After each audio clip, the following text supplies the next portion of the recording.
स्वागत आप सभी का ब्रेकिंग न्यूज चैनल में एक बार फिर से। तो आइए जानते हैं देश दुनिया की तमाम बड़ी खबरों को।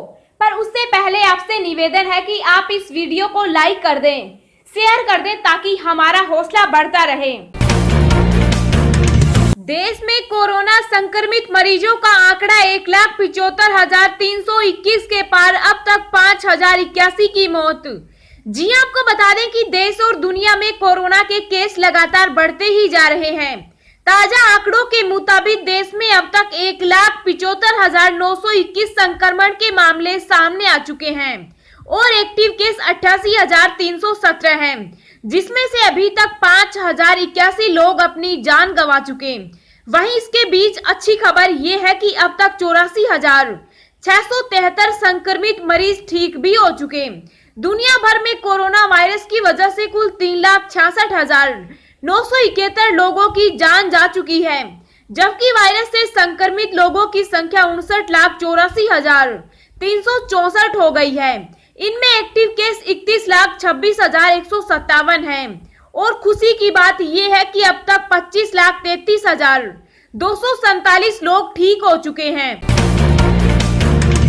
31 मई के बाद क्या खुलेगा क्या नहीं, देखिए राज्यों के हिसाब से लिस्ट। जी आपको बता दें कि 31 मई के बाद कई और सेवाएं शुरू हो सकती है। सूत्रों के हवाले से मिली खबर के मुताबिक 31 मई को लॉकडाउन 4 खत्म होने के बाद सरकार कई सेवाओं में राहत दे सकती है। कल लॉकडाउन 5 को लेकर पीएम मोदी और केंद्रीय गृह मंत्री अमित शाह के बीच लंबी बातचीत चली। दोनों की बैठक में लॉकडाउन को आगे बढ़ाया जाए या नहीं, ये अहम मुद्दा रहा। जानकारी के मुताबिक 31 मई के बाद की योजना का खाका खींच लिया गया है। बता दें कि इससे पहले अमित शाह ने मुख्यमंत्रियों के साथ बातचीत की थी। कई राज्यों के मुख्यमंत्रियों ने लॉकडाउन जारी रखने की बात कही है, लेकिन साथ में धीरे धीरे हालात सामान्य करने पर भी उनका जोर है। दिल्ली में लॉकडाउन को लेकर पीटीआई के हवाले से बड़ी खबर सामने आई है। उसके मुताबिक दिल्ली सरकार केंद्र को मॉल खोलने का प्रस्ताव देगी। केजरीवाल सरकार मॉल में OD1 के आधार पर दुकानें खोलने का प्रस्ताव केंद्र सरकार को देगी। इसके अलावा दिल्ली सरकार की तरफ से मार्केट खोलने की टाइमिंग भी बढ़ाने का सुझाव दिया जाएगा। साथ ही धार्मिक स्थल भी खोलने का प्रस्ताव दिया जाएगा। भारत से तनाव के बीच चीन ने इस देश को दे डाली युद्ध की धमकी, 1300 कमांडो किए रवाना। जी आपको बता दें कि हिंदुस्तान के साथ तनाव और कोरोना संकट को लेकर अमेरिका से गतिरोध के बीच चीन के राष्ट्रपति शी जिनपिंग ने बड़ा बयान दिया है। जिनपिंग ने सेना को निर्देश दिया है कि वो सैनिकों की ट्रेनिंग को मजबूत करे और युद्ध के लिए तैयार रहे, जिससे ड्रैगन ने अपना आपा खो दिया है और ऑस्ट्रेलिया को युद्ध की धमकी देने लगा है। इसी को देखते हुए यूएसए ने 1300 मरीज कमांडो ऑस्ट्रेलिया के लिए रवाना कर दिया है ताकि शांति बनी रहे। बता दें कि चीन ऑस्ट्रेलिया को युद्ध की धमकी इसलिए दी है क्योंकि वे अमेरिका की मदद कर रहे हैं। मीडिया रिपोर्ट्स के मुताबिक कोविड-19 फैलाने को लेकर ऑस्ट्रेलिया ने यूएसए का साथ दिया है तथा वायरस की उत्पत्ति कैसे हुई इसकी जांच करने की बात कही है। आपको बता दें कि चीन को ये अच्छी तरह से बिठा लेना चाहिए कि उसकी एक छोटी सी भूल उसके लिए चौतरफा पिटाई को काफी है। ताइवान, ऑस्ट्रेलिया, हिंदुस्तान व यूएस से उसकी ऐसी कुटाई करेंगे कि उसकी बर्बादी निश्चित हो जाएगी। टीटी दलों के हमले को लेकर विशेषज्ञों ने कहा जल्द खत्म नहीं होगा प्रकोप, ये है वजह। जी आपको बता दें कि पर्यावरण विशेषज्ञों का दावा है कि राजस्थान, मध्य प्रदेश, गुजरात और महाराष्ट्र समेत कई राज्यों में आतंक का पर्याय बने टिड्डी दल दरअसल जलवायु परिवर्तन के कारण उत्पन्न स्थितियों का नतीजा है। साथ ही उन्होंने इन कीटों का प्रकोप जुलाई की शुरुआत तक बरकरार रहने की आशंका जाहिर की है। वैश्विक महामारी कोविड-19 के कारण लागू लॉकडाउन के बीच देश के पश्चिमी राज्यों पर टीटी दलों ने धावा बोल दिया है। पिछले 2.5 दशक में पहली बार महाराष्ट्र, उत्तर प्रदेश और मध्य प्रदेश में भी इनका जबरदस्त प्रकोप दिखाई दे रहा है।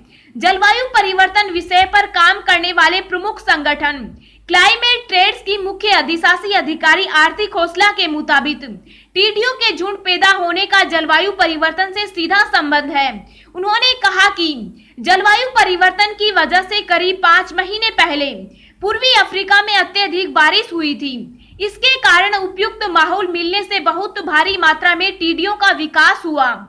उसके बाद वे झुंड वहां से 150 से 200 किलोमीटर रोजाना का सफर तय करते हुए दक्षिणी ईरान और फिर दक्षिण पश्चिमी पाकिस्तान पहुंचे। वहां भी उन्हें अनियमित मौसमी परिस्थितियों के कारण प्रजनन के लिए उपयुक्त माहौल मिला, जिससे उनकी तादाद और बढ़ गई।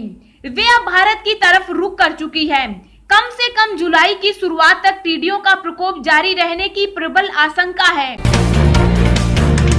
130 करोड़ लोगों का टेस्ट करना मुमकिन नहीं, स्वास्थ्य मंत्री।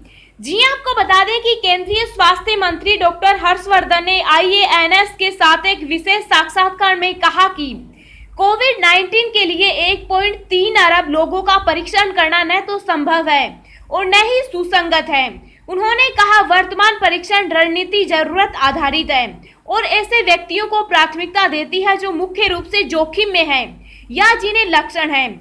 इस स्थिति को देखते हुए नियमित रूप से संशोधित किया जाता है।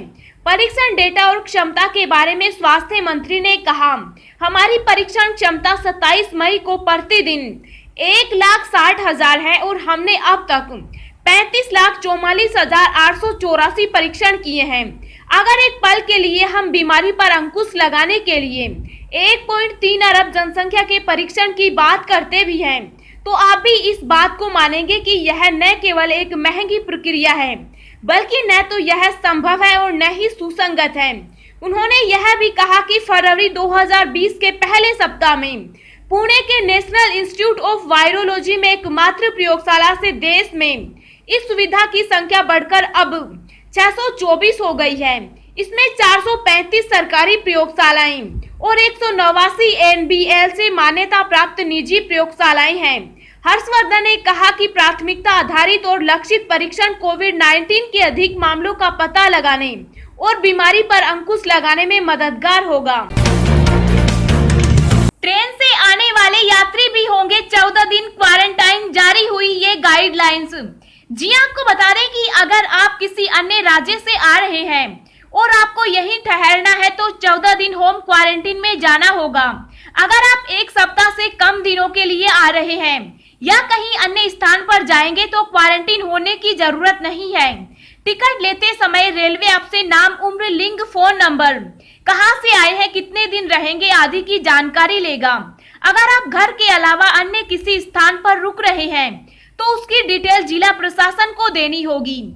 होम क्वारंटीन होने के 6ठे दिन आपका टेस्ट होगा। नेगेटिव आने पर आप क्वारंटीन मुक्त हो जाएंगे। यात्रा के समय खांसी, बुखार, जुकाम के लक्षण हैं तो टोल फ्री नंबर 1800-180-5145 पर कॉल करना होगा। धीरे धीरे यात्री ट्रेनों का परिचालन शुरू करने की है रेलवे की योजना।